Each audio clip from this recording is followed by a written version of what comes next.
Si tu regardes cette vidéo, ce n'est pas un hasard.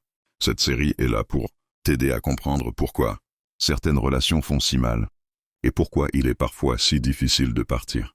Suis bien cette série jusqu'au bout, parce qu'aujourd'hui tu vas comprendre pourquoi tu restes dans une relation qui te détruit, même quand tu sais que ce n'est pas sain. Beaucoup de personnes pensent rester par amour. En réalité, la plupart restent par peur. Peur d'être seul, peur de perdre les années investies, peur de ne plus être choisi.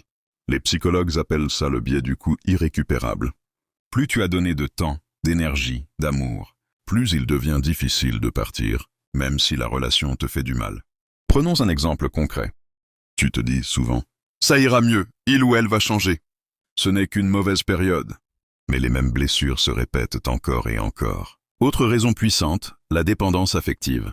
Quand ton bonheur dépend du regard, de l'attention ou de la validation de l'autre, partir ressemble à une perte de soi. Souvent, cette dépendance prend racine dans l'enfance.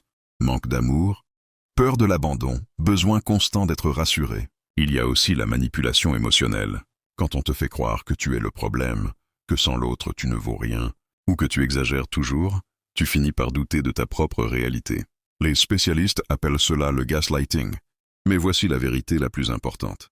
Si une relation te fait constamment souffrir, ce n'est pas toi qui es faible, c'est ton attachement qui est blessé. Rester n'est pas toujours un signe d'amour.